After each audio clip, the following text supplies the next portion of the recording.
Alright, if you want Google to know less about you, you don't need conspiracy theories, you need the right switches. I'll show you what to delete, where it lives, and why each step matters. Before getting started, I would advise that you take a download of your data first. And to do this, you can go to takeout.google.com, link in the description below, because sometimes you realize later you might have needed something like old maps data, YouTube history, or account records. So takeout gives you a copy before you wipe. So if you go to takeout.google.com and then you scroll down to the bottom, make sure everything that you want to have selected is. When you scroll down to the bottom, it will say next step. Select that, and then here we can send download link via email or to Dropbox or OneDrive. So send download link via email, export once, and you can select your file type and size, and then create the export. Okay, so first we want to go to myaccount.google.com.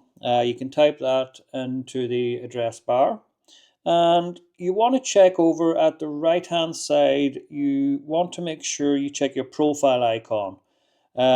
Because if you've got two accounts, personal and an old Gmail you forgot, you'll clean the wrong one and think then that nothing has worked.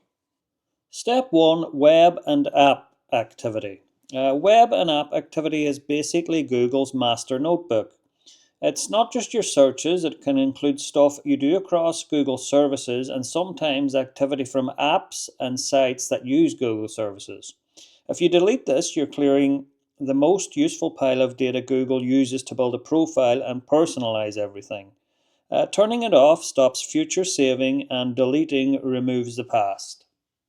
Okay, so to do this, we are going to go to Data and Privacy in the menu at the left-hand side.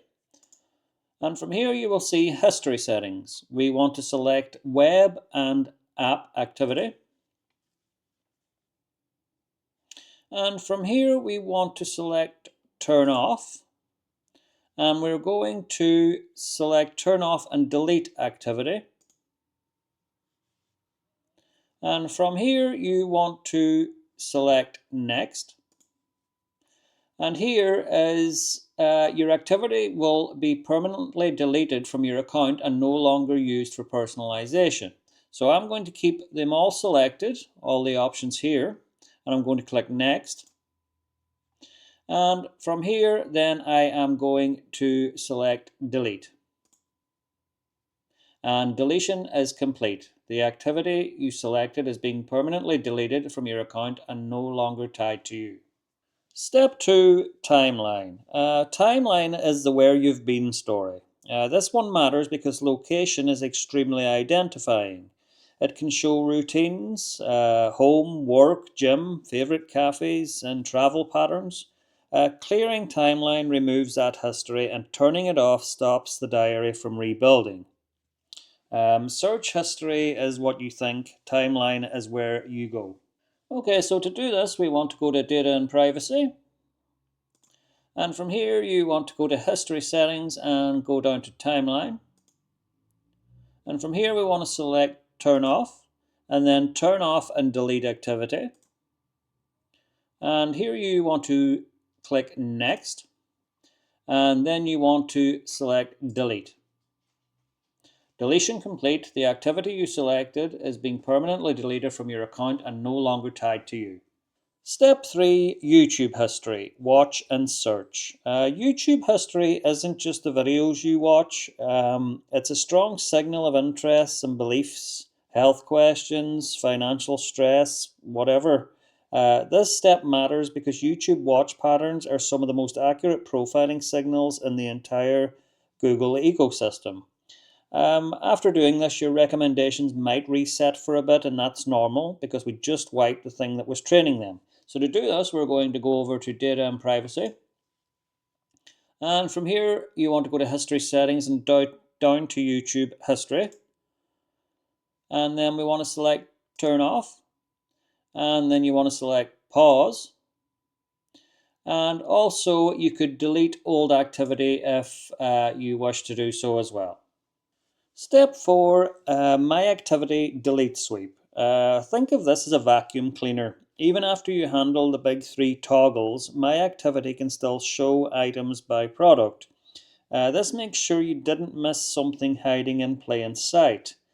So to do this, you want to go to myactivity.google.com, and from here you want to select delete, and then you want to select all time, and then you want to select delete again. Deletion complete. The activity you selected is being permanently deleted from your account and no longer tied to you. Step 5, turn off ad personalization. It reduces profiling, not ads, unfortunately. This doesn't remove the ads, it just removes the profile used to target ads. That matters because ad targeting is basically a summary of what Google thinks you are, your interests, your likely to buy categories. Turning it off cuts down the incentive to build a detailed advertising persona. So what we will do here is go to myadcenter.google.com, and you will see personalize ads. We want to select this, and you want to select turn off. Personalized ads are now off. It may take a little while for this change to take effect. Okay, so step 6, remove third-party access.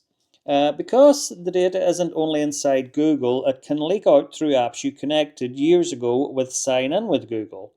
If an app still has access, it's another doorway into your account, and sometimes it keeps permissions longer than you'd expect. So if you wouldn't install it today, it's best to remove access today. So to do this, you want to go to myaccount.google.com. I will leave links to all the different sections of Google down in the description below. And once you're here, you want to go to third-party connections. And then you want to go through the list of things that are connected and remove what you don't use. So I will remove, all-in-one SEO. And once you select this, we can scroll down and you can select delete all connections you have with all-in-one SEO. And I will select confirm. And you're no longer connected to all-in-one SEO. So that now has been that's been removed. So you can continue going through the list, and anything that that you're not using, just remove them. And that's it. So if you followed along, you're already ahead of 99% of people because most folks never touch these settings. I would just like to say thanks for watching, and please don't forget to subscribe to Safe Web Life and drop a comment below about which setting surprised you the most.